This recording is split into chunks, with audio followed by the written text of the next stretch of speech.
The Man Who Lived Under Floor 13. You never live above it, only under it. Part 1. The Room That Wasn't There. You ever live in an apartment building where something just felt off? Not haunted, not cursed, just wrong. Like the walls had opinions, like the plumbing didn't lead anywhere, like the silence was listening too closely. I used to live on floor 14. Only problem was, there was no floor 13. And I don't mean it was haunted or dangerous or sealed off with caution tape. I mean, it literally wasn't there. Not on the elevator, not on the stairs, not even on the fire escape diagrams, just 12, 14. But sometimes at night, when the building was dead silent, I'd hear something between the floors. Footsteps, not above me, not below, between. Mashed the building with a stutter. My building was called Wellington Arms. Old, beige, 16 floors. It had that smell all aging buildings get, mildew and broken memories. You couldn't trust the elevator. It groaned like it was sick of carrying people. And every so often, when you were going up late at night, it would pause. Not on a floor. Just in the gap. Lights flickering, screen blank. A little hum you could feel in your ribs. Then it would start again, and no one would mention it. I brought it up once to my neighbor, an old woman who chain smoked by her door and never blinked fast enough. She just said, "If it stops for you, don't look at the doors. Don't listen either. Just hum to yourself and pretend you were never born." Then she shut the door in my face. The tap, tap, tap. It started small. Tap, tap, tap. I thought it was the pipes or someone's dog, but it was always at the same time. 3 soft taps coming from beneath my floor. I tried stomping back once. Big mistake. Whatever it was, it tapped back. But faster, louder, excited. That night I found a sticky note on my fridge, written in my own handwriting. Don't provoke the man under 13. Thing is, I live alone.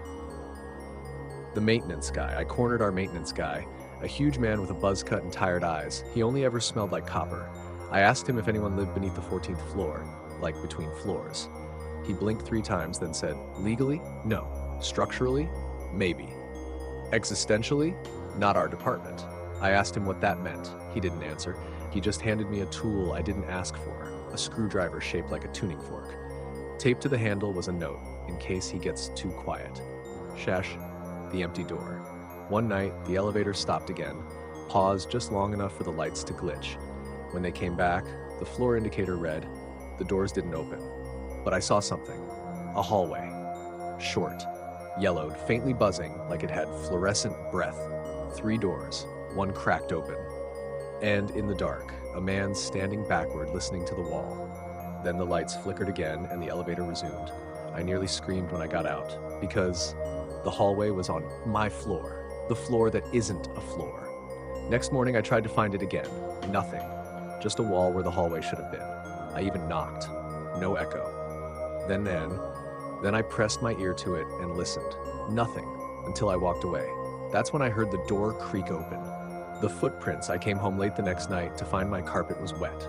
Only one spot. A set of footprints. Small, barefoot, leading from the vent in the corner to my closet. They didn't drip. They hummed. I opened the closet. Inside, an old rotary phone I'd never seen before. It was ringing. The tag on it read, "Calling from floor 13. The Man Who Lived Under Floor 13, Part 2, dial tone in the walls. The call. The rotary phone in the closet kept ringing. Each ring sounded wrong. Not because of the tone, but because it wasn't echoing right. It was ringing inside my head. Every time it rang, my ears filled with pressure, like I was diving too deep, too fast. Blood vessels throbbed behind my eyes. I didn't answer at first, just stared at it. It wasn't plugged into anything. The wire ended in a clean, wet slice like it had been bitten. Ring. Ring. On the 7th ring, it stopped, and someone knocked from the inside of the closet, the voice behind the clothes. I slowly moved the clothes aside. There was nothing there, just drywall.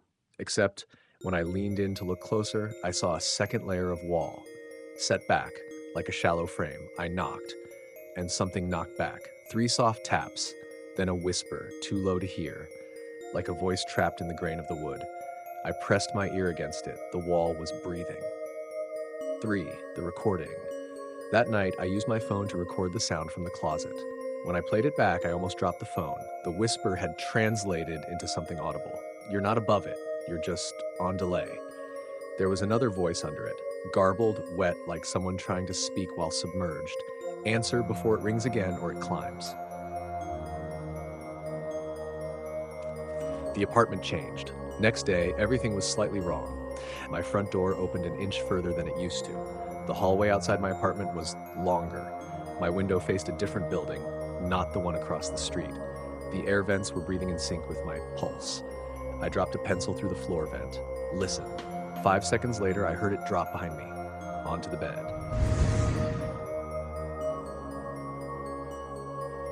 I went to ask my chain-smoking neighbor about the 13th floor. Her door was open.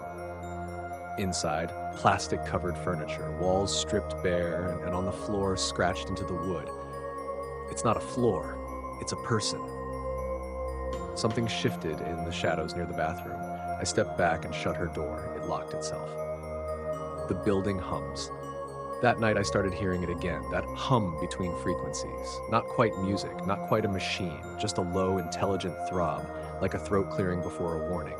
I followed it to the hallway. The elevator stood open. Inside, the panel flickered. 12. It was back. The button for floor 13, lit, waiting. I didn't press it, I just stepped in, and the doors closed.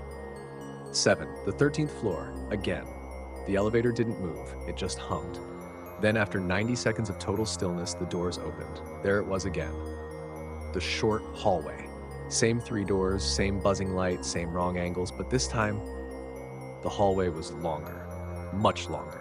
The doors had multiplied. 7, no, 9, each one slightly ajar, each with a number scratched into it from the inside. And at the far end, the man. Only now he was turned halfway toward me, still not facing fully, still listening. His skin looked unfinished, as if made of reused drywall stapled together with nails shaped like teeth. He lifted one hand, a finger of bone, pointed at one door. Then he mouthed something I didn't understand, but I felt it. That one's your room now. 8. The room that moves. I opened the door he pointed at.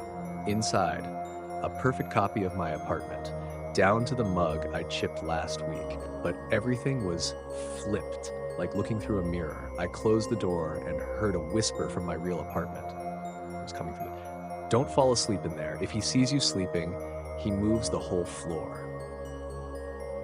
And you wake up underneath. Ikes, the floor beneath, I tried to go back, but the elevator was gone. So was the hallway. Now there was only a spiral staircase, a single flickering bulb, and a low sobbing noise coming from below. I descended. Each step was a floor, a new version of the same hallway, worse every time. The walls got softer, the lights got closer to the ground, the buzzing became language, and the man was in every hallway now. Always listening, always pointing, always mouthing new words. Each time I passed him, I understood more. Below this floor is his face, below that is his mouth, and below that is the first sound ever made. Don't go to the bottom. X, the final door for now. I came to a hallway with only one door. It was made of skin. It had an ear instead of a peephole, and a doorknob shaped like a tongue. I didn't want to open it, but it leaned open by itself. And inside was my apartment, except I wasn't in it. But someone was, lying on the couch, head turned away, breathing like a machine left on overnight. I stepped in, the door shut behind me, and the ear on the door, it screamed.